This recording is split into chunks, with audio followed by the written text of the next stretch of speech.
O que todo mundo quer saber é: falar virou crime no Brasil agora? Porque não é possível que o mundo seja transformado num banco de mentiras, em que vocês que são jornalistas têm que todo dia ficar desmentindo notícias que falam sobre as coisas.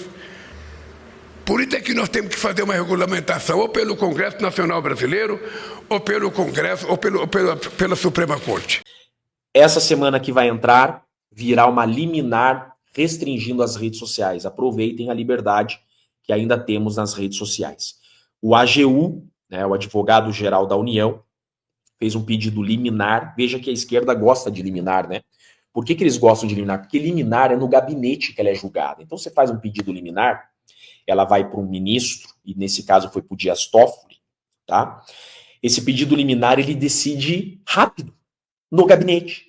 Não tem aquela discussão no plenário, televisionada na TV Justiça, então você não tem um desgaste popular, um desgaste à exposição da imagem. Então a AGU veio com pedido liminar, pedindo para restringir as redes sociais. E como eles são intelectuais, eles são malandros, eles são espertos, eles são vividos, eles são unidos. Essa liminar já vem encomendada, esse pedido vem encomendado. AGU, peça aí! Claro, esse pedido já vem encomendado. E eu li o pedido. Essa é a última. Agora é o caixão. Agora é para fechar a tampa do caixão, tá? Dessa ditadura. É agora. Vai acontecer essa semana, tá? A última agora, eles falam assim: as redes sociais precisam ser restringidas e limitadas, porque crianças estão sendo vítimas de jogo do desodorante. Idosos estão sendo vítimas de fraudes do INSS. E no finalzinho eles colocam assim: deve-se proibir inteligência artificial e desinformação política. Está na última linha do pedido liminar. Desinformação política, ou seja, qualquer argumento que possa prejudicá-los politicamente, prejudicá-los na urna, eles vão cercear com base nessa liminar. Vão notificar as redes sociais para que tirem as postagens, vão meter multa em todo mundo, pronto. E a eleição de 2026 é só um milagre para a direita ganhar, porque o único local que a direita tem hoje para se manifestar, que sobrou ainda, é a rede social. Então eles vão utilizar essa liminar para tirar tudo do ar, como já fizeram em 2022. Sem essa liminar, já fizeram aquilo em 2022. Não podia chamar o Lula de ladrão, não podia chamar o Lula de descondenado, né? Não podia postar foto do Lula com o Maduro. Em 2022. Imagina agora com essa liminar. Então, essa estratagema foi bem traçada e agora conseguiram, terminou, e esse problema deles termina em 2025. Isso é a trama golpista, que termina com a prisão de todos os opositores políticos e a restrição do único local de fala dos opositores políticos. Bom demais. E, Jeff, já vou começar aqui com algumas perguntas. Boa noite. A condenação de todos os réus parece certa. É isso, Jeff? Está todo mundo condenado? Essa história está escrita? Tem uma conta de chegada? Existe devido processo legal? As pessoas vão ser julgadas de forma imparcial? Ou está tudo já pré-determinado? Conta aí pra gente. Olha só, vejam que o recebimento da denúncia foi televisionado, foi um showmício, né, Deltan? Então, eles fizeram um showmício na TV Justiça e televisionaram o recebimento da denúncia dos 4 núcleos. Só que foi um grande tiro no pé. Porque a sociedade está dividida em duas, né? Ou estava, não sei se está mais depois daquilo. Um lado, o brasileiro que tem certeza que não teve trama golpista nenhuma, que não teve golpe nenhum. E do outro lado, aqueles que estavam aguardando as provas. Estão acreditando no discurso da esquerda, acreditando no discurso da Suprema Corte, que teve trama golpista. E aquele dia de recebimento da denúncia seria o dia tão esperado, né? O dia D que as provas seriam apresentadas. Então eles televisionaram e o relator, ele leu as provas que ele tinha. Ou seja, as provas que ele não tem, né? As narrativas que ele tem. E ali foi um balde de água fria, como eu costumo dizer, né?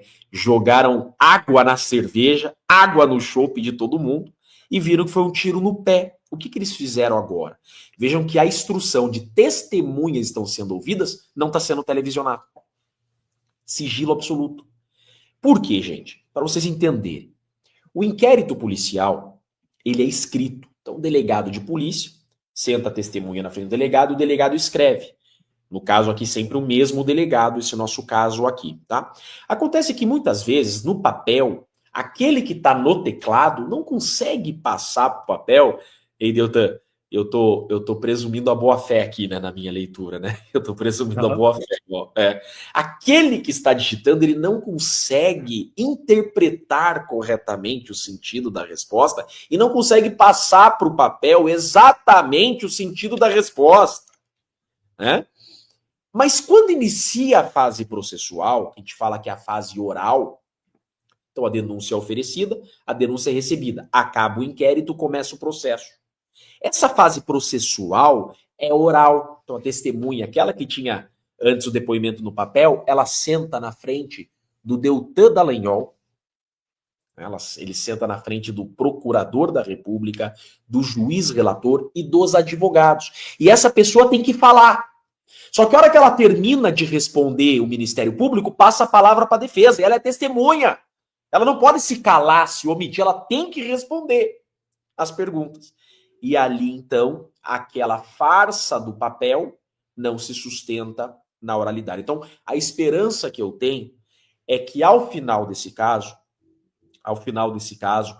haja dúvida razoável, né, a não superar a presunção de inocência, a ponto de que testemunhas importantíssimas lá atrás desconstruíram aquela narrativa inicial. Por exemplo, Felipe Martins. Né? Não tem mais nada contra o Felipe Martins. Prova de que ele tinha saído do Brasil. Não saiu, já está mais do que provado. Prova de que ele tinha participado da reunião da trama golpista que foi entregue à minuta. Os 3 comandantes das Forças Armadas disseram que o Felipe Martins não estava nessa reunião. Então, é nesse ponto a nossa esperança, entendeu? Pontual, vim desconstruindo as narrativas a ponto de chegar no final desse caso, não sobrar nada para essa condenação. Mas, entretanto, todavia, tratando-se que a sentença já está pronta, e é um processo político, né? Se eu pudesse apostar condenação ou absolvição? Condenação, obviamente. Né? Se é para apostar dinheiro, né? Vamos lá, vamos apostar. Né? Claro. É um processo que vem desde 90 já montado, como a gente viu aqui, né? Um processo que começa em 2020 ser traçado. Então, essa celeridade, esses atropelos, a chance de condenação é muito grande. E agora, em julho, inclusive, pode estar cantando prisão dos condenados se a condenação for unânime. Legal, Jeff. Eu acho que está sendo bem assim, esperançoso, bondoso até com os ministros. Eu acho que eu me alinharia mais ao pessoal aqui, ó, que tem essa expressão aqui como a do Jairo, aí, assim, a primeira turma é de confiança. Ó, vou passar essa pergunta aí para não te comprometer, como você está advogando nesse caso. Vou agradecer aqui a Zilda Aparecida Rodrigues pelo seu apoio, com o seu super chat, agradecer o Mar Jordão da Silva e vou para a próxima pergunta, que é essa pergunta da Isis Mônica, que diz: e os parlamentares não podiam ter impedido tudo isso, Jeff? Quem sabe os parlamentares que foram eleitos em 80, né? Os parlamentares que foram eleitos em 90. Mas assim, gente, agora tem uma outra solução que eu vejo, né? Eu vi muita pergunta ali, agora acabou o Brasil, pô, o Jeffrey me desanimou. Pô, não vim aqui para desanimar vocês. Eu vim aqui para mostrar para vocês que vocês têm que se filiar no Partido Novo, né? E que o Novo tem que ser o maior partido do Brasil em 2026, senão não tem jeito. Eu costumo dizer, eu tô falando para as pessoas, se filiem no Partido Novo como eu sou filiado. Eu não sou político, eu sou advogado, mas eu sou filiado no Partido Novo. Ah, o Jeffrey é candidato. Não, gente, eu sou advogado, eu pago meus boletos com muita audiência que eu faço aqui em Deltan. Eu não tenho fundo partidário, eu não tenho. Eu vivo da advocacia, que eu pago a escola da minha filha. Só que eu sou filiado no Novo porque nós, cidadãos, precisamos estar integrados na política para cobrar o político. O que acontece? Quando você é filiado em um partido, você participa mais do dia a dia. Então, eu tenho um grupo de WhatsApp aqui, que eu estou no Novo, e todo dia enxurrada de atualizações. Então, Marcel Van Hatten atualizando os trabalhos dele, o Girão atualizando os trabalhos do Senado. Eu quero estar por dentro das pautas, eu quero poder... Entende, gente? É a única forma. O que vai acontecer? Em 2026, a gente precisa de senadores, 2/3. Tanto é que esse mesmo grupo que está no poder, por exemplo, a Suprema Corte, o que estão fazendo? Tem ministros, isso é a imprensa da esquerda que divulgou isso. Não sou eu que estou falando, não é o Jeffrey. A imprensa militante de esquerda disse que tem ministros da Suprema Corte procurando governadores que teriam a possibilidade de se reeleger a governo para que não sejam candidatos à reeleição e vão ao Senado. Porque o próximo Senado é 2/3, gente. Com 2/3, você impeachment presidente e ministro da Suprema Corte e PGR, todo mundo. Então a solução do Brasil, jurídica, não existe. Não há uma solução jurídica. Há uma solução presidencial indultando inocentes, tá? Ou uma solução de Senado instaurando o processo de impeachment. Então, assim, não joguem a toalha. Calma. Calma. 26 está aí. Tá bom? 26 está aí. Estamos em guerra. Muita gente vai perder a liberdade, muita gente vai sangrar, isso é óbvio, tá? Mas vem um presidente em 2027, indulta todo mundo, ou um Congresso que anistia todo mundo. Ah, mas a Suprema Corte vai falar por último, tudo bem. Mas o Congresso anistia, se a Suprema Corte quiser declarar a inconstitucionalidade da anistia, o Senado vem e truca. Se vocês declararem inconstitucionalidade, a gente instaura o processo de impeachment. É esse o jogo. E o Novo tem peito para isso. Sensacional. Bom demais. Ele teve a visita aqui do R2-D2 aqui do Star Wars, que deixou aí uma pergunta. Claro. Deixa eu cortar. Eu recebi muita mensagem, porque terça-feira você falou que eu sou filiado novo, né? Isso, né? Não tenho vergonha, eu sou filiado. E da galera, gente, o Novo é o partido que mais vota contra a esquerda no Congresso, estão desatualizados, cara. O Amoedo foi expulso do Novo, aquele lixo. Existe 2 Novo. Um Novo antes de Amoedo e um Novo depois. Veja que depois de Amoedo nós temos o Deltan, o Van Hatten, o Salles, todo mundo voltou pro Novo. Carla Secato, Luiz Lima. Esqueça aquele Novo do Amoedo. Hoje o partido que mais vota no Congresso contra as pautas da esquerda é o Novo. Então, pelo amor de Deus. Documentado. É o partido que mais representa também. Eu e Deltan iríamos estar no MBL. É o partido que mais representa contra os abusos do STF, é o que mais, estatisticamente, você olha lá os dados, é o que realmente faz mais oposição ao presidente Lula, aos desmandos do Lula, porque no PL você tem muita gente que é de direita, mas você tem uma ala ali fisiológica, mais antiga ali, você tem uma fatia ali e eu falo como quem conheceu de perto, como quem esteve lá no Congresso e como quem tem muitos amigos e pessoas que eu admiro que estão lá dentro do PL, tá? Então eu coloquei aí agora o R2-D2 diretamente de Star Wars, dizendo, cadê as provas da acusação? Até agora, somente narrativas, perseguições e violações de direitos humanos. Comentário bacana aí pra gente. O Fernando Vasconcelos dizendo, quem barra isso tudo? Fernando, olha só, o que a gente vive hoje é um estado de exceção. Quem desenvolveu a ideia de estado de exceção foi um cientista político, filósofo, chamado Carl Schmitt, lá na década de 30. E depois essa ideia foi desenvolvida dentro da seguinte noção. Existem alguns momentos de exceção em que existe uma crise muito grande, que você vai invocar algumas regras que te permitem abandonar as regras ordinárias da Constituição e uma atuação extraordinária do poder. Mas isso tem que estar previsto na Constituição. O que a gente vê o Supremo fazendo, e essa foi uma grande crítica do professor do Alexandre de Moraes, do Manuel Gonçalves Ferreira Filho, que fez um artigo detonando o Moraes, detonando o STF, professor dele de Direito Constitucional, foi quem ensinou Direito Constitucional para Alexandre de Moraes. Uma das críticas foi dizer assim, olha, simplesmente eles não estão seguindo a Constituição, eles estão usurpando o poder, eles estão fora das linhas da Constituição. E aí, tem um filósofo italiano, Giorgio Agamben, ele fala o seguinte, quando você tem esse estado de exceção, o que acontece? Você tira a proteção do cidadão do direito, você tira a lei. Não é mais a lei que importa. O que importa é o poder político, que passa a exercer a sua força direta sobre os cidadãos. Então, quando você tem um estado de exceção, como agora o Supremo, em nome da democracia, e aí eles vão lá e violam a democracia, foi a crítica do professor do Alexandre de Moraes. Manuel Gonçalves Ferreira Filho. E você está criando um Estado em que não existe mais a proteção da lei sobre os indivíduos, e que existe a força bruta. Por isso que a solução, como o Jeffrey bem disse, é a solução que vem via força e força política. Por isso que não tem solução para isso dentro do direito. Porque o recurso vem contra o mesmo Supremo Tribunal Federal. A solução para isso é uma solução via Senado Federal, é uma solução via política. E, Jeffrey, tem uma pergunta técnica aqui, do Luiz Felipe Rodrigues. Ele pergunta, tem lesão ao princípio acusatório?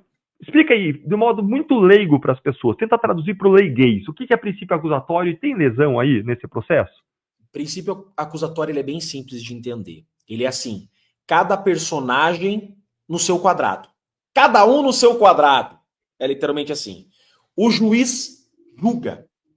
O juiz não busca provas. Então você tem o promotor ou procurador, né? O Ministério Público, melhor dizendo. O Ministério Público, que é o órgão legitimado a acusar, ele não é obrigado a acusar no Brasil. Tá? No Brasil, ele pode pedir absolvição, por exemplo, pode pedir o arquivamento do inquérito. Então, você tem o Ministério Público, que é o órgão legitimado a acusar, você tem o advogado que defende e você tem o juiz que julga. O que acontece? O que é o sistema acusatório? O juiz ele é inerte, ele não substitui nenhuma das posições. Ele não pode substituir nem a acusação, nem a defesa. Então, o juiz ele é inerte, e isso significa ser imparcial, porque ele vai analisar as provas que as partes trazem, e analisando as provas das partes, ele dá um veredito. O que está acontecendo nesse caso é que as funções estão se misturando. Esse juiz, ora ele é investigador, ora ele é delegado, ora ele é promotor, advogado nunca foi, mas, né, ora ele está misturando funções, ele intima a testemunha, ele participa da delação premiada. Então, ferir o sistema acusatório porque o juiz está se metendo em posições que o juiz não pode se meter. É esse o erro, o grande erro desse caso. Bacana. Ó, eu vou colocar aqui uma pergunta crítica contra a gente para trazer um esclarecimento que é importante. Ó, quem está mandando aí superchat, pergunta crítica, eu coloco inclusive as críticas. Aqui o Daniel Gubert, ele fala o seguinte, olha, eu admiro vocês, Deltan e Dr. Chiquinho, acompanho todos os dias, mas me deixa triste ver vocês usando essa pauta para vender mais um curso. Gente, a gente não está vendendo um curso, isso aqui não é um curso. O Chiquinho, ele não ganhou R$1 com isso. Eu não vou ganhar R$1 com isso. Isso aqui é uma academia de um time para mudar o país. É para levar conhecimento e todo o recurso vai ser investido para a mudança do país, a partir de uma atividade do time do Novo. Então, assim, ninguém está ganhando nada com isso. Não é uma venda de um curso. É uma atividade efetivamente de transformação. O Jeffrey, ele está aqui de graça. Não está ganhando R$1. Eu vou pagar a pizza para ele agora, depois que a gente vai se encontrar para comer uma pizza, eu vou pagar a pizza para ele. Vamos achar que fica mais barato, Deltan. Mas eu vou fazer questão de pagar a pizza, porque ele está aqui, ó, 1h30 investindo tempo, a vida dele, para agregar e para servir o Brasil. E isso é digno de todo o nosso reconhecimento. Deixa eu ir para uma próxima pergunta, da Augusta Souza, obrigado também pelo apoio, superchat. Se o líder supremo for sancionado pela lei Magnitsky, isso poderia colocar algum freio nos demais ministros do STF? Eu tenho minha opinião, mas vou deixar aí para você responder, Jeff. O pessoal quer ouvir você. Eu acho que sim, né? Você vê uma pessoa do teu lado sendo punida de forma tão gravosa, não poder financiar um carro, né? Ter que andar com dinheiro na cueca, né? Eu não quero ter que andar com dinheiro na cueca, né? Dá uma Brasília tem muita gente que anda já, né? Muda, né? Com toda certeza. Ninguém é bobo, né? Ninguém rasga dinheiro, né? Você quer ver se o cara é louco, vê se ele rasga dinheiro, né? Ninguém rasga dinheiro ali, não. É isso mesmo. Vou deixar a última pergunta, pessoal, para a gente encerrar. Ó, última pergunta e vou fazer um comentário final para a gente encerrar. Do Jairo Bandeira, de 0 a 10, qual é a chance do Bolsonaro ser preso? Se você ficar confortável de responder, Jeffrey, se não, eu respondo essa.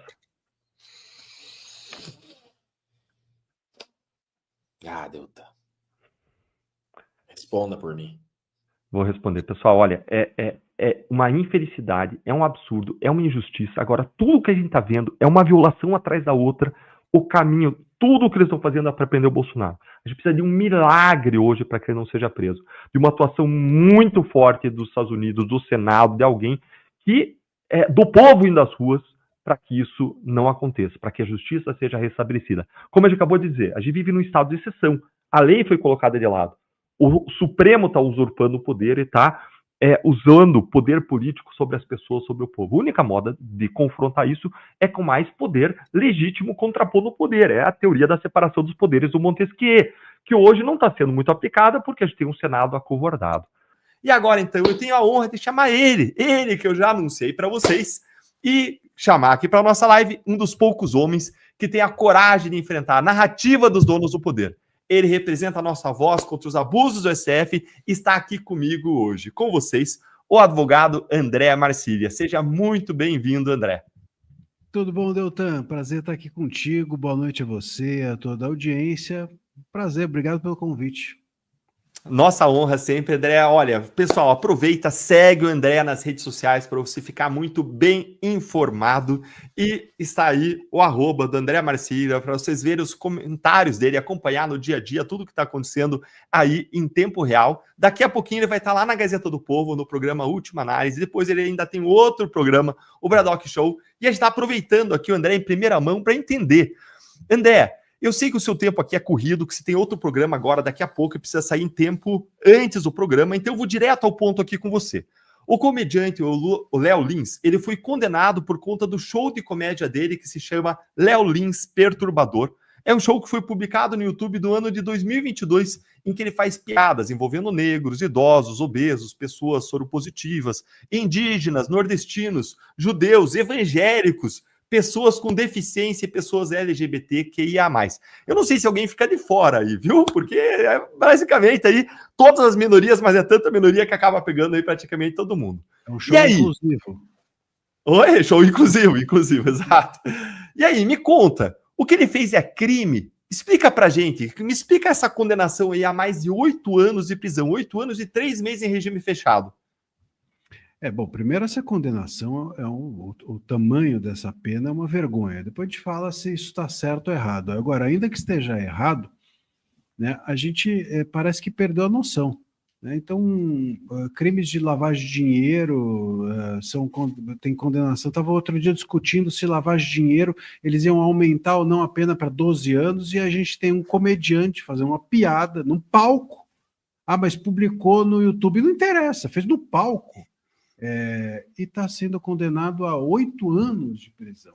Então, acho que vale mais a pena ser corrupto do que ser comediante nesse país. Então, essa desproporção, é importante começar comentando por aí, porque a desproporção e a irrazoabilidade são sempre o nascedouro da censura. Pode perceber, sempre, toda e qualquer censura, ela é irrazoável e ela é desproporcional. Isso por si só já é um elemento de censura. Porque ainda que o Léo Lins tivesse, vamos lá, que a gente aqui combinasse que a gente concorda que ele cometeu um crime, se você condena de uma forma desproporcional, você faz com que aquela pessoa se sinta injustiçada. Isso por si só já é censura. Agora, você até falou, né, que ele faz piadas com negros, com mulheres. Eu vou fazer um pequeno ajuste nisso que você disse. Ele faz piada com personagens negros, com personagens mulheres, e isso faz toda a diferença, porque, Deltan, a gente está diante de uma piada, a gente não está diante, alguém falou a verdade, a gente está diante, portanto, de uma obra ficcional, de uma obra de arte. Mas eu não gosto. Você não gosta, o problema é seu, não compra o ingresso, não assiste. Não tem gente que não gosta do parlamentar A ou B, também não vota, e pronto, não precisa botar ele em inquérito, não precisa investigar nem condenar, e muito menos a gente precisa entregar isso para o direito ou para o judiciário. É uma questão de gosto, é uma questão de você julgar o comediante teu preferido e assistir ou não o show, e assistir ou não no YouTube, e assistir ou não o canal dele, e pronto.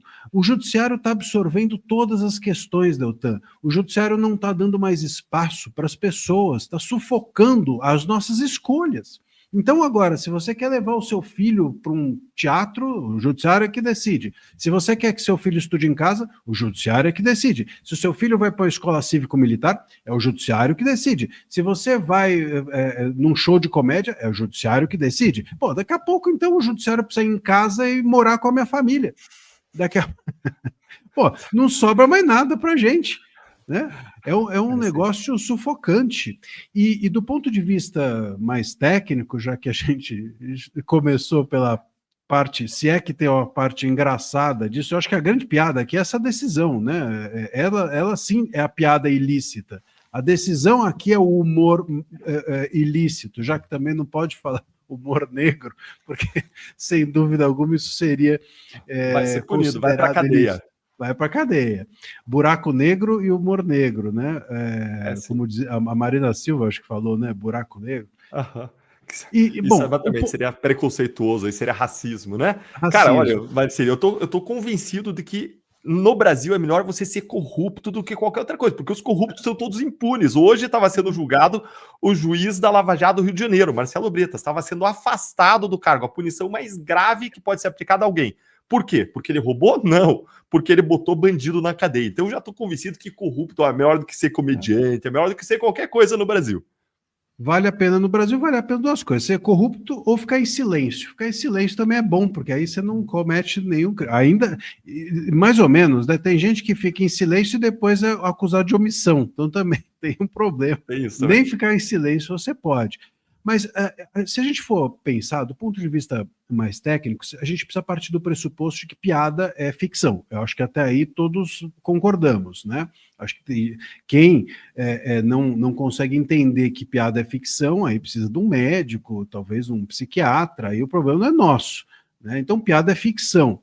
Que nem eu me lembro, sabe, só um parênteses, tinha uma piada de português, que aqui eu não sei se a gente ainda pode brincar com português, mas que dizia que o português estava tinha um português na plateia e um boneco de ventríloco, estava lá com o cara com boneco de ventríloco e o cara ofendendo todo mundo. E o português levantou e falou: olha, você saia daqui, não suporto mais essas ofensas. Aí o cara tirou o boneco de lado e pediu desculpas. Ele falou: não, cala sua boca que eu tô falando com o boneco. Então, se tem gente aqui que não sabe que o boneco de ventríloco tem alguém por trás, se alguém aqui não entende que por trás de uma piada tem um personagem, bom, aí o problema é da pessoa. Agora, se nós concordarmos que a gente está diante, portanto, de uma obra de arte, de uma ficção, a gente precisa entender que o que é punível, Deltan, na nossa legislação é o que a gente chama de animus jocandi, né, no direito, ou seja, o ânimo de brincar ou não, a intenção, o dolo, é isso que é punível. Portanto, você pune a intenção de alguém de ofender, você não pune a pessoa a se sentir ofendida. Isso faz toda a diferença. Sabe por quê, Deltan? Porque eu agora posso estar aqui falando contigo e você falando comigo e alguém se sentindo ofendido por estarmos falando desse assunto. Pode ser que alguém se ofenda por você existir. Pode ser que alguém se ofenda porque a minha gola é muito engomada. Pode ser que tenha alguém que se ofenda porque eu tenho barba. As pessoas se ofendem por qualquer coisa. E aí? Eu não posso ter barba? Eu não posso ter gola? Eu não posso existir? Eu não posso falar nada? Se eu faço um discurso e tem ali 1 milhão de pessoas me ouvindo, se ninguém se ofender, realmente o problema sou eu. Eu tenho algum problema, eu estou falando muita bobagem. Porque é natural que as pessoas se ofendam com alguma coisa. E se isso for a métrica para a gente limitar a liberdade de expressão, a liberdade de expressão deixa de existir. Então o limite não é se sentir ofendido, é a intenção de ofender. E como é que pode uma arte ter a intenção de ofender? Como é que pode o Léo Lins viver de uma profissão? Como é que pode o Léo Lins ter público, subir num palco e alguém achar que ele tem a intenção de ofender? A intenção dele é de se expressar. A ofensa é efeito eventual e secundário de uma piada. A intenção da piada, portanto, é expressar-se, é fazer graça. Se ofende, esse é o efeito secundário. O efeito secundário não pode ser punido, porque a intenção foi de se expressar. Isso é básico. A nossa jurisprudência toda foi formada assim. Os nossos crimes contra a honra, todos eles exigem o dolo, que é justamente a intenção. A nossa legislação está sedimentada em cima disso. Você só é racista se você teve a intenção de ser racista. Você só é misógino se você teve a intenção de rebaixar uma mulher. Se uma mulher se sentiu rebaixada pela sua fala, o problema é da mulher, se você não teve a intenção. O que se pune é a sua intenção e não o outro se sentir ofendido. Senão a gente não tem mais liberdade. E é isso que essa sentença não considera. Esse tal racismo recreativo ou discriminação recreativa, que também é mencionado na sentença, que vem com aquela tal lei anti-piada de 2023, também está sendo mal interpretado. Porque o que se pune ali é a intenção da pessoa fazer bullying, ou a intenção da pessoa, dentro de um ambiente de graça, ter a deliberada intenção de ofender. Mas dentro de um ambiente de graça não significa um show de humor. um show Uhum. de humor, não tem a Uhum. intenção de ofender. Ninguém sai de casa e fala assim, hoje eu vou ser ofendido, vou lá assistir o Léo Lins. Não existe isso. Ou o Léo Lins sai de casa e fala assim, agora eu vou ganhar dinheiro em cima das pessoas, ofendendo todo mundo. Não existe. Ninguém seria trouxa a ponto de comprar o ingresso para ser ofendido. É óbvio que não é isso. Portanto, a decisão desconsidera esse elemento essencial. E aí, o resto todo, enfim, é uma saraivada de erros jurídicos. André, a coisa que se disse que para mim tornou mais clara tudo isso, que eu não vi só hoje, eu vi em outras explicações suas também, é quando você coloca que, na verdade, aquilo ali é uma obra de ficção, é como se tivesse um filme. E vamos dizer que tem lá um filme e no filme um xinga o outro. Ou um mata o outro no filme. Ou um faz uma piada contra o outro no filme, uma piada, como eles dizem, uma piada discriminatória contra o outro. Ou alguém faz um racismo no filme. Isso é um crime de racismo que vai ser punido? Não, porque é uma obra de ficção, é um fingimento, as pessoas estão ali desempenhando um papel, simulando uma realidade, e é isso que ele faz no palco. Então, isso ficou muito claro, Marcília, muito boa a tua explicação, muito obrigado. E esse assunto, olha, ironicamente, desculpa. Tem um livro do Jô Soares, agora me fugiu o nome, mas eu tenho ele aqui, até em francês aqui, não sei por que eu comprei em francês, mas eu só sei o nome em francês, mas tem um livro do Jô Soares em que era um serial killer que só assassinava gorda. Ele tinha essa loucura, o cara dele é assassinar gorda. Então pronto, já prendeu o Jô Soares porque ele... Você está numa peça de teatro, ofendeu, é um serial killer, ou é um violador, ou qualquer coisa do gênero, e aquilo ofende a minoria na qual eu me encontro, eu mando a polícia subir no palco e prender o ator. A loucura está nesse lugar. É isso mesmo, é isso mesmo. E essa condenação ela veio num momento muito irônico, porque amanhã o STF vai retomar o julgamento que pode regular as redes sociais. Um julgamento que não só atropela os poderes do Congresso, mas que pode impactar a minha vida, a vida de quem está aqui conosco.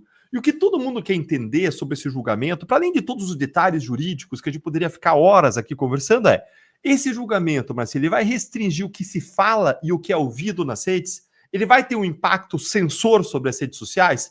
Vai censurar? Qual é o efeito prático? Você explica para as pessoas? Tá. Vamos então para o filé mignon do que vai acontecer. Exato. Veja, quando o que eles vão fazer primeiro? Eles estão arrancando a constitucionalidade do tal artigo 19 do Marco Civil. O artigo 19 do Marco Civil diz que você precisa de uma decisão judicial prévia para retirar conteúdo. Então, tirando isso, qualquer um pode retirar um conteúdo. E aí eles vão dizer para as plataformas que as plataformas podem retirar conteúdo sem precisar do judiciário. E se a plataforma não retirar, ela é multada. E aí eles vão escolher quais são os conteúdos que as plataformas precisam retirar. Se não retirarem, serão multadas. E aí é que entra o problema, Deltan. Você pega, por exemplo, nos 3 votos que até agora foram dados, o que há de comum ali é, por exemplo, terrorismo, golpismo, conteúdo antidemocrático, que a gente sabe muito bem aqui, que significa absolutamente qualquer coisa hoje em dia. Qualquer coisa. Me diz o que é riscos sistêmicos à democracia, que eles querem que a plataforma tenha que derrubar. E aí, uma crítica ao ministro do STF, que é a democracia em pessoa, é um risco sistêmico à democracia, né? Pois é. Discurso de ódio, fake news. O que é fake news? Agora o Estado vai dizer o que é fake news. A plataforma vai ser a dona da verdade, o que é verdadeiro, o que é falso. E conteúdos todos esses, conceitos todos esses, que não estão na nossa legislação. Ou que estão como terrorismo e que são usados de qualquer maneira. Veja, as velhinhas lá do dia 8 são terroristas. No entanto, o governo entende que as facções criminosas não são terroristas. Acabaram de entender aí que, enfim, não devem ser classificadas como terroristas. Eu vi outro dia uma notícia de que dentro das universidades, de uma universidade, eles estavam vendendo broche, fazendo palestra em favor do Hamas e do Hezbollah. Então isso também não é terrorismo. Então o que é terrorismo, o que é golpismo, depende da cabeça das pessoas. A plataforma, no receio de errar e ser multada, o que ela vai fazer, Deltan? Vai tirar tudo. Fácil. Vai tirar tudo.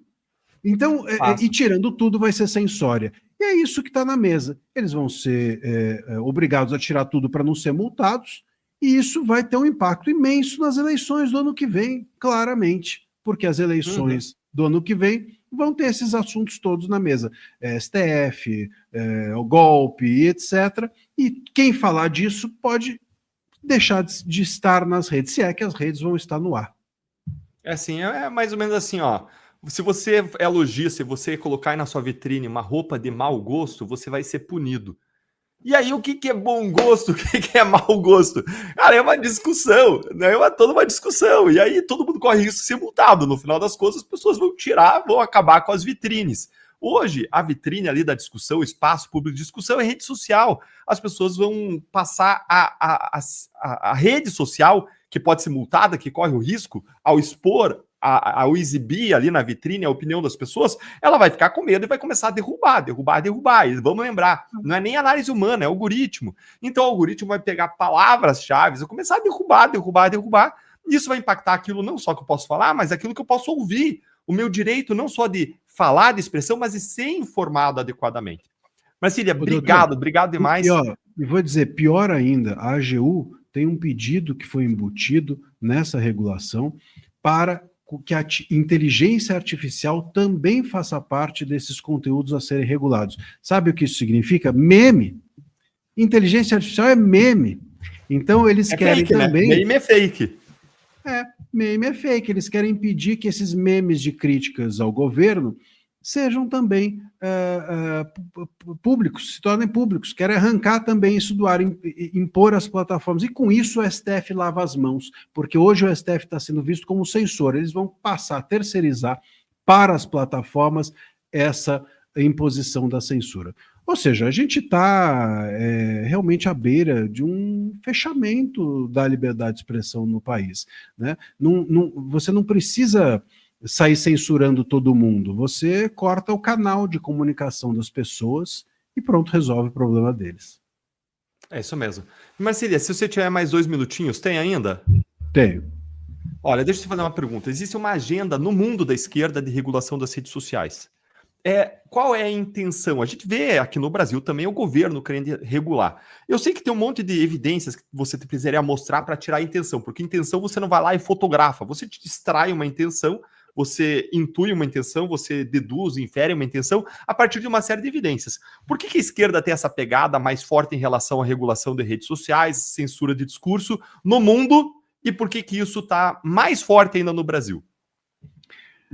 Bom, primeiro que as redes sociais hoje no Brasil, acho que de uma forma geral, mas no Brasil, a esquerda não consegue atuar nas redes sociais. Então a gente tem um problema aqui, eles têm um problema desde 2019, vamos nos lembrar. Isso não começou agora, desde o início do inquérito das fake news, eles tentam censurar as redes e tentam regular as redes. O primeiro projeto foi o PL 263020, portanto de 2020, do Orlando Silva, que já buscava, foi depois chamado PL da censura e etc., que já buscava regular. O que a gente tem, inclusive, agora sendo feito é algo pior do que aquele PL. Antes a gente tivesse aceitado aquele PL, só foi piorando.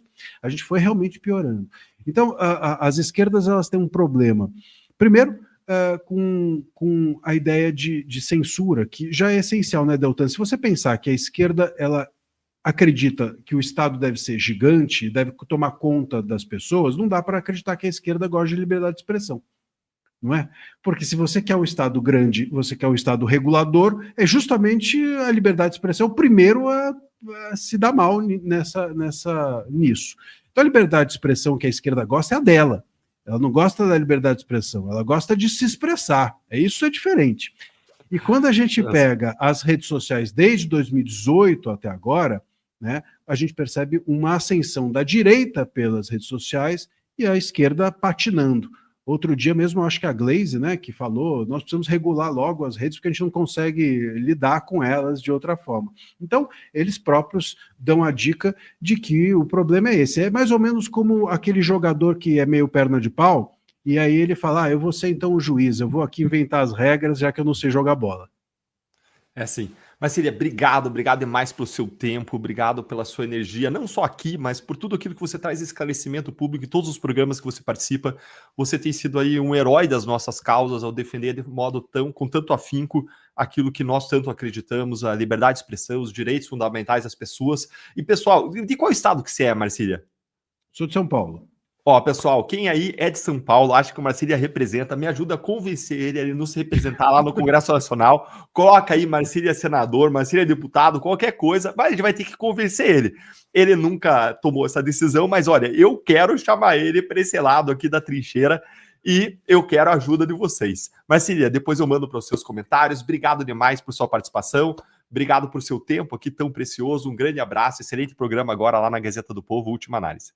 Obrigado, grande abraço, prazer sempre estar aqui contigo, com tua audiência, eu sou um admirador também do seu trabalho. Abraço e boa noite para todos. Valeu, querido.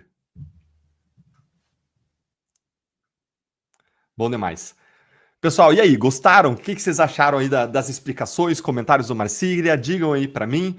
E eu quero dar uma olhada aqui nas perguntas, responder as perguntas que vocês mandaram. Sigam o Marcília aqui também, aproveita e segue ele no arroba aqui. Pedir para a produção colocar de novo o arroba do Marcília. Isso, muito obrigado. E eu quero dizer para vocês que essa causa que o Marcília defende tão bem, liberdade de expressão, é uma causa central em que a gente acredita como Novo. No que o Novo acredita? O Novo acredita em combate à corrupção, combate aos desmandos do governo Lula, é o principal partido que se opõe ao governo Lula dentro do Congresso Nacional, combate aos desmandos do Supremo Tribunal Federal, é o partido que mais representou contra os abusos de Alexandre de Moraes no Supremo Tribunal Federal. A gente defende geração de emprego e renda, livre mercado, defende que bandido vá para a cadeia e não bandidolatria, não passar a mão na cabeça de bandido. E a gente defende vida, família e liberdades de modo muito claro. E se você quer fazer parte do nosso time, eu quero convidar você para você se filiar, para você lutar dentro dessa instituição. Existem vários modos de você contribuir, de você apoiar, de você ajudar. Você está em outras instituições que pensam parecido, mas aqui no Novo é o único time que tem filtro de entrada das pessoas, dos candidatos. A gente olha a ficha da pessoa antes da pessoa poder entrar. É o único time que tem transparência em todas as contas, que tem um programa de compliance anticorrupção. E se você gosta das causas que a gente defende, a gente se identifica, a gente convida você para estar do lado do Marcel Van Hatten, da Carla Secato, do Luiz Lima, do Rio de Janeiro, para estar do lado do Gilson Marques, do nosso querido senador Eduardo Girão, que foi quem pediu o último impeachment aí do Alexandre de Moraes, coordenou isso no Senado Federal, para você estar do lado desse time de guerreiros que lutam pelas liberdades, lutam pela integridade no nosso país, lutam por justiça. E para você se filiar, basta você entrar no nosso link de filiação ou você direcionar aí, ó, o seu celular para esse QR Code que você vê na tela. Se você direcionar seu celular para esse QR Code, você vai estar sendo direcionado para a nossa página de filiação e eu acho que está com uma mensagem em cima, a produção, em cima da nosso QR Code. Se conseguir tirar, seria excelente. Se não conseguir tirar, eu vou pedir para colocar aqui, para a produção colocar aí o link de filiação, mas é www.deltan.com.br/novo ou é novo.org.br/deltan. Um dos dois, a gente vai jogar aí nos comentários para você poder estar se filiando. E se você gostou dessa aula do Marcília, olha, o Marcília faz parte do nosso time de professores da nossa academia. A academia é uma espécie de Netflix da política, tem aula do Marcília, tem aula do Marcel Van Hatten, tem aula do Bernardinho sobre liderança, tem aula sobre economia com Bruno Musa e outras pessoas, tem aula sobre uma série de temas, a Renata Barreto dá aula de economia, a Carla Secato dá aula de comunicação, você vê aí o Caio Coppola também na imagem, que dá aula também sobre comunicação. Se você quer aprender com essas pessoas, você pode se inscrever na nossa academia, a Academia da Manhã, que é um modo também de você participar, de você estar por dentro, de você crescer e se desenvolver pessoalmente, profissionalmente, enquanto você aprende e também defende o país. Então, muito bem-vindo aí ao nosso time, espero você lá dentro também no Novo. E agora eu vou dar uma olhadinha aqui nas perguntas que vocês colocaram aqui para a gente nos comentários. Aí já colocou alguns comentários, deixa eu dar uma procuradinha aqui, onde estão os nossos comentários aqui. Vamos lá, se a produção já tiver separado também algumas perguntas aí. Agradeço se já puder colocar, se não, vão mandando as suas perguntas aí que a gente vai respondendo. Bom demais, pessoal, bom demais. Obrigado por todo o apoio que vocês manifestaram ao Marcília, a gente, ao nosso trabalho. Alguém falando que eu lembro do Léo Lins, já começo a rir.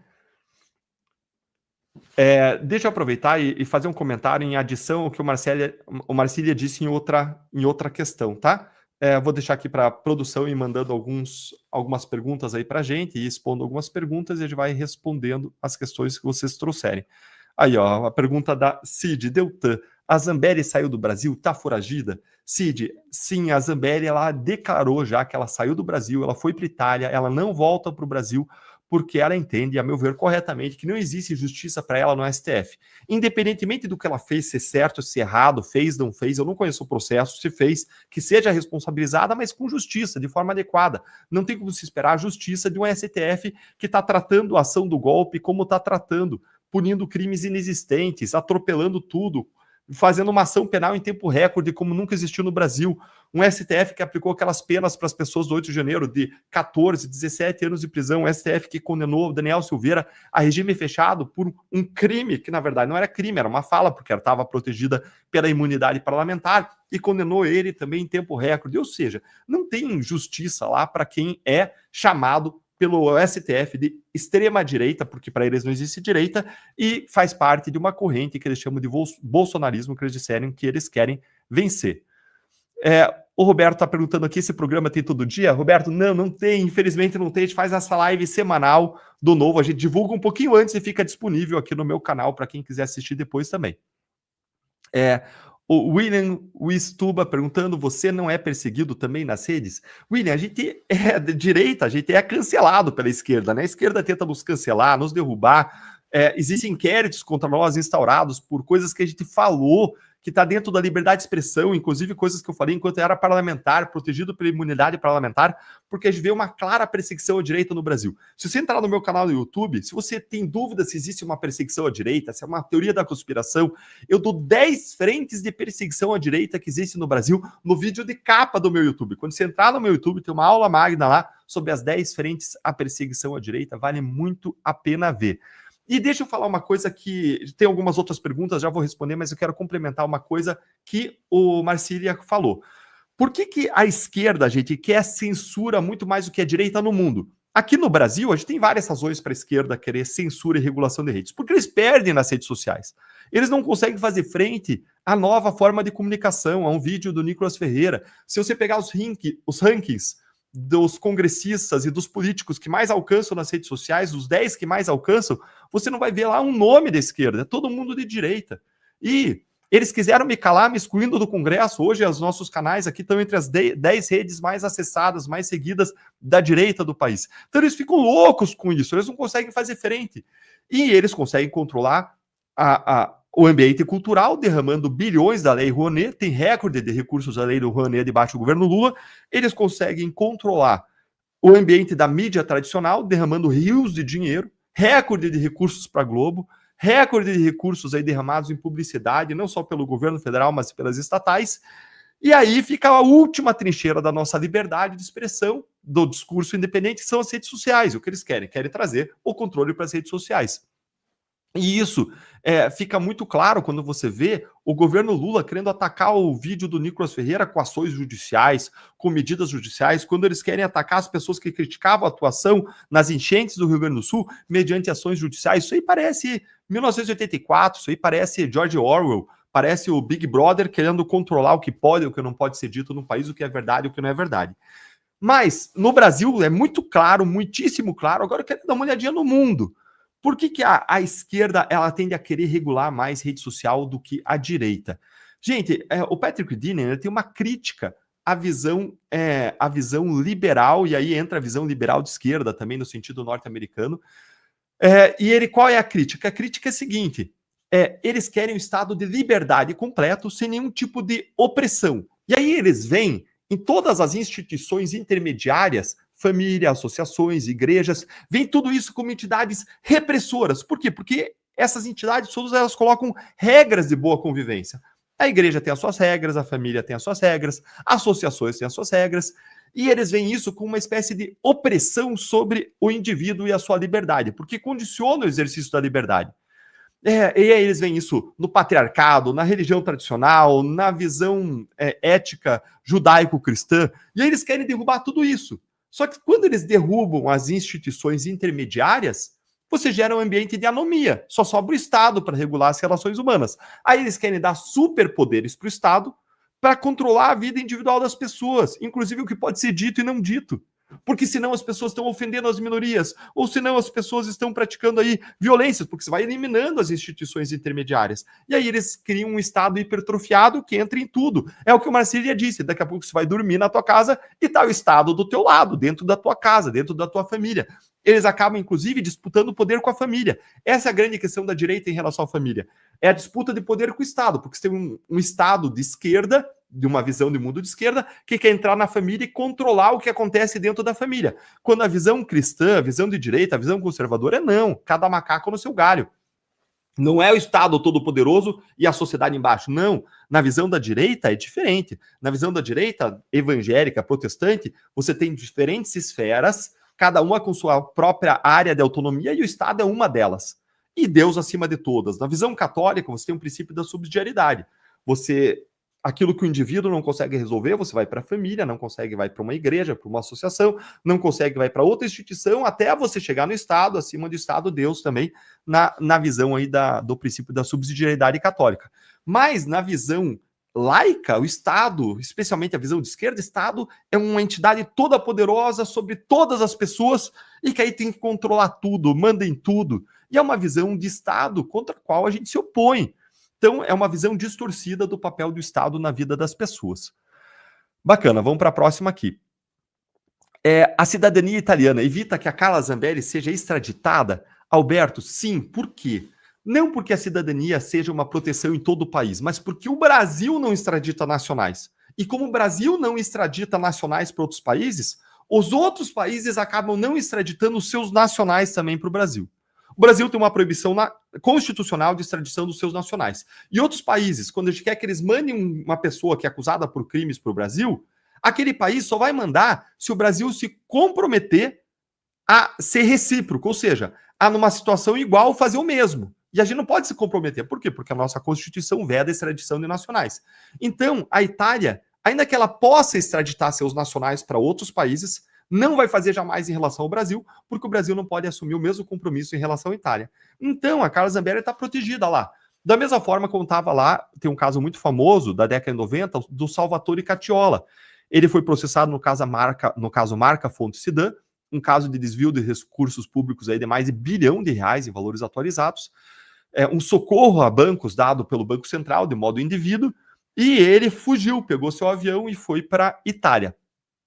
E lá na Itália ele ficou por muito tempo inalcançável, até que um dia ele resolveu viajar para Mônaco. Esse foi o grande erro. Chegando em Mônaco não tinha uma visão mais restritiva de extradição, e Mônaco capturou e extraditou o Salvatore Cacciola para o Brasil, onde ele cumpriu pena. E um dado curioso, quem cumpriu pena foi o Salvatore Cacciola porque ele fugiu. Os outros réus, eles em geral, eles não foram presos, eles conseguiram impunidade. Ou seja, a grande mensagem desse caso aí, Marca Fonte Sidan, é: se você é corrupto, fique no Brasil, meu amigo. Aqui é o melhor lugar para você ficar se você é corrupto. Agora, se você praticar outro crime, se for um piadista, um Léo Lins, que fizer uma piada gravíssima, né? Se você for alguém da direita, 8 de janeiro, o que for, aí, meu amigo, o último lugar que você vai alcançar a justiça, infelizmente, é o Brasil aqui.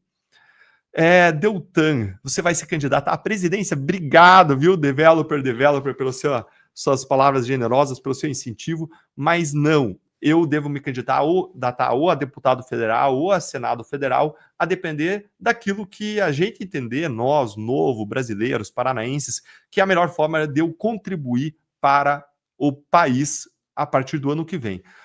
Hoje eu tenho aparecido aqui muito bem nas pesquisas para o Senado, inclusive, mas a gente precisa de um time de pessoas, de um partido no sistema proporcional. Por que a gente precisa de um partido no sistema proporcional? Porque no sistema proporcional, que é o modo como a gente elege deputados, você vota numa pessoa, mas se ele não conseguir os votos suficientes para ser eleito, os votos dele vai para outra pessoa que pensa diferente dele muitas vezes. Vários partidos aceitam pessoas que pensam diferentes umas das outras, que têm causas diferentes, pessoas que umas são honestas, outras são corruptas, e aí você vota em um, o teu voto acaba indo para o outro. Ou ainda que você consiga eleger o teu candidato, todo voto excedente ao mínimo que ele precisa ser eleito vai para o outro. Então você precisa de partidos que pensem a mesma coisa, que tem um filtro de entrada, que só aceite gente que é honesta, porque aí você vota num, e o teu voto, se for um voto excedente, ou se você não conseguir eleger aquele teu candidato, o teu voto vai para outro cara que pensa igual. Então a gente precisa que de um time como o Novo, um partido de direita consistente, com valores, princípios, e que esse time seja forte. E para esse time ser forte, a gente precisa passar daquilo que chama de cláusula de barreira. A gente precisa eleger pelo menos 13 deputados federais ou conseguir um número de votos que seja equivalente a 2,5% dos votos nacionais, distribuídos em 9 estados, com cada um dos estados conseguindo 1,5% dos votos daquele estado. É uma conta complexa, a gente poderia resumir aí, se a gente eleger 13 deputados federais, está ok. Então, talvez, se for necessário, eu possa acabar indo também, me candidatando a deputado federal. E deixa eu falar uma coisa para vocês, eu estou muito bem obrigado fora do Congresso, viu? Ficar fora do Congresso é muito melhor do que ficar dentro do Congresso. O fora do Congresso é mais confortável. Lá o Congresso é um ambiente de opressão. Mas é justamente por isso que a gente tem que voltar para lá. O que eles querem é que a gente desista, que a gente não queira voltar para lá, que lá seja um lugar ruim, que só entra trampa. Então a gente tem que voltar para lá e encher o Congresso com gente boa, disposta a transformar o Brasil. O CNJ acabou de formar maioria para afastar definitivamente o juiz Marcelo Bretas. Caramba, isso aqui a produção acabou de colocar. Gente, isso aí me impacta meu coração, viu? Isso aí impacta, é um impacto na minha vida, porque o que está acontecendo é uma tremenda injustiça. O juiz Marcelo Bretas, ele deu sangue, ele se sacrificou inúmeras vezes a si, a família, o tempo com os filhos, para ele servir o país em amor às pessoas, em amor à sociedade, para colocar bandido do naipe de Sérgio Cabral na cadeia, que agora o que está acontecendo é que o Cabral está solto e ele está sendo punido. Acabou de formar a maioria para afastar definitivamente o juiz Marcelo Bretas e punir ele com a aposentadoria compulsória. Gente, o nível do absurdo disso aqui vocês não têm ideia. A prova não tem nada de errado, nada de sério em relação ao Marcelo Bretas. Para vocês terem ideia, o Ministério Público disse que não tinha nenhum ato doloso, ou seja, nenhum erro intencional que ele tenha cometido. O que estava sendo julgado lá era criação, é narrativa para punir o Marcelo Bretas. Da mesma forma como o Eduardo Elrage, procurador e coordenador da Lava Jato do Rio de Janeiro, foi punido com demissão convertida em suspensão. Da mesma forma como foram afastados os juízes e desembargadores da Lava Jato do Paraná, da mesma forma como o Sérgio Moro está sendo processado por uma piadinha de festa junina no Supremo, da mesma forma quando eles me caçaram sem que eu tivesse um processo disciplinar, quando a lei só fala que fica inelegível, quem tiver processo disciplinar não tinha um processo disciplinar, e eles deram um jeito de me afastar contra todos os pareceres unânimes do Ministério Público, contra a decisão unânime do Tribunal Regional aqui do Paraná, e agora eles fazem essa injustiça, essa baita injustiça com Marcelo Bretas. Esse é o fim do Brasil, essa é a inversão total de valores, isso é você prestigiar bandido e você punir o honesto, punir o correto, punir a pessoa que luta por justiça. Isso é um tremendo de um absurdo, é uma tremenda de uma evolução, é uma tremenda de uma inversão de valores, é você premiar o bandido e você punir o honesto. Como que o Brasil vai dar certo com isso acontecendo? Como? Quem é o juiz que vai ter coragem no futuro de punir os corruptos do INSS, agora que o caso foi para o Supremo? Tá todo mundo comemorando, né? Os bandidos estão comemorando, foi para o Supremo, né? Quem que vai ser o juiz se esse caso voltar para a primeira instância? Vai ter coragem de punir os ladrões do dinheiro dos velhinhos do INSS, quando o Marcelo Bretas, que enfrenta os grandes corruptos, foi punido com afastamento, aposentadoria compulsória. É a pior punição para um juiz, afastar ele das funções.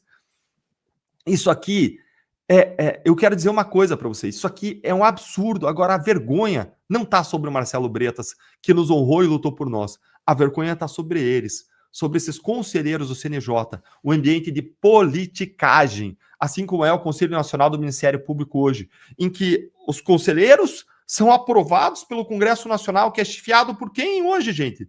Por quem? Por várias das pessoas que a gente investigou, processou na Lava Jato, vários como por seus processos de corrupção no STF, eles aparelham o CNMP, eles aparelham o CNJ para fazer isso aqui, ó, para punir os promotores e juízes que combatem a corrupção. Vergonha, vergonha, vergonha. E eles estão usando o CNJ, CNMP, para calar os promotores e juízes, para todo mundo ficar quietinho, pianinho, para não falar um A. Mas eu vou falar para vocês, pelo menos, que isso aqui aconteça logo, vocês vão dar uma carta de alforria para Marcelo Bretas e a público e falar toda a verdade, que ele tem sido silenciado também pelo esse órgão CNJ. Que absurdo, que absurdo. Que dias melhores venham. Como a gente precisa orar pelo país, orar pelo Marcelo Bretas, orar pelas autoridades, orar por uma mudança. E mais do que isso, a gente precisa lutar. Lutar com a força dos nossos joelhos e com a força dos nossos braços. e 2026 vai ser um ano crucial para a gente mudar aqui essa realidade do país da inversão dos valores. Que se você roubar e roubar muito, quem sabe você até vire presidente da República. Não mais aqui no nosso país. Que Deus nos livre dessa corja de ladrões que dominaram o país e que punem com a sua força, com a sua influência sobre outras pessoas, o juiz Marcelo Bretas. Que vergonha, vergonha, vergonha. É exatamente a palavra aí do Hermes Medeiros. Deltan, hoje eu sinto vergonha de saber que não temos mais Senado nem Câmara. Que vergonha, vergonha. Legal. José Alex, as lives de Deltan estão dominando a audiência, todas são extremamente claras. Obrigado, José Alex, que a gente possa servir juntos. Fico contente se está sendo útil para você. Deltan, sou jornalista uruguaio, parabéns. Obrigado, Gustavo, tamo junto, que a gente possa amar e servir as pessoas. Deltan, você acha que Alexandre vai dobrar a aposta e fazer algo pior? Meu amigo, do jeito que eles já dobraram a aposta, eles estão dobrando e dobrando e redobrando a aposta.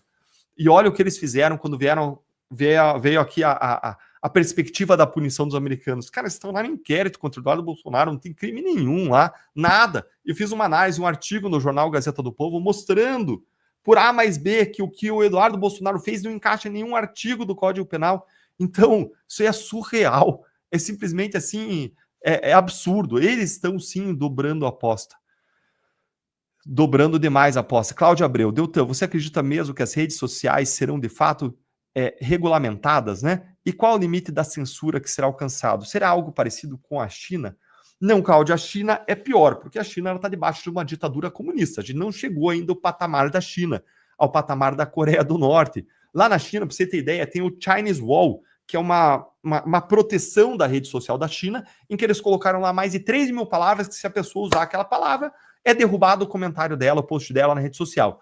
Para você ter ideia, Cláudio, se postarem lá na China a seguinte ditado: quando a árvore cai, os macacos se espalham, isso é censurado, porque eles entendem que pode ser uma crítica velada ao regime comunista chinês para derrubar o regime comunista, que é um ditado popular, um provérbio chinês de longa data. Então lá na China é muito pior. Agora, o que vão fazer aqui no Brasil? Aqui no Brasil eles vão colocar uma espada em cima da cabeça das plataformas e redes sociais, em cima do Facebook, em cima do Twitter, em cima do Instagram, dizendo o seguinte: se tiver alguma coisa errada aí na rede social que alguém postou e você não retirar Instagram, você vai ser multado. Cara, o que você acha que o Instagram vai fazer? O que você acha que o Twitter vai fazer? Vai criar algoritmos prontos para ficar retirando o que a gente posta. Sempre que você usar uma palavra proibida. E não vai ser um ser humano analisando. Então, se você acabar de usar uma palavra que você não deve, uma expressão que você não deve, teu post vai sumir, nem vai entrar. Então, vai ser um ambiente que vai restringir o alcance do nosso discurso, seja um discurso que você faça, seja alguma coisa que é importante para você se informar, que uma opinião que alguém dê. Então, a gente está criando aí um ambiente muito ruim de rede social a partir desse julgamento no Supremo Tribunal Federal que está sendo avançado. É uma coisa que me preocupa muito e tem que preocupar todo brasileiro. Pessoal, a gente já está aqui há 50 minutos na live, eu me propunha até a tentar encurtar, fazer de 30 minutos, mas é muito bom estar com vocês, estar conversando. Eu queria agradecer a toda a audiência aí de vocês, mais aí de 5 mil pessoas na nossa live agora, nesse exato momento, nessa nossa live que não foi nem anunciada, a gente fez em cima da hora. Obrigado pela audiência de vocês, por estarem aqui comigo, por lutarem por justiça, por liberdades, e não vamos desistir, não vamos fazer o que eles querem, não vamos nos curvar e desistir, que é exatamente o que eles querem quando eles punem o Marcelo Bretas, é exatamente o que eles querem quando eles me caçam, é exatamente o que eles querem quando eles censuram as redes sociais, é exatamente o que eles querem, que a gente diga não dá certo, o Brasil não tem jeito, querem que a gente desista. Vamos redobrar as nossas energias, as nossas forças para reconquistar o nosso país. Porque nós não queremos viver num novo país, nós queremos viver num novo Brasil. E com isso eu encerro essa nossa live especial aqui, Um Novo Brasil, a live semanal nossa do Novo. E deixo aqui, se você entrou agora, não perde as explicações do Marcília, que foram feitas no começo da live, vale muito a pena você assistir ou então você ver de novo. Um grande abraço e até a próxima semana.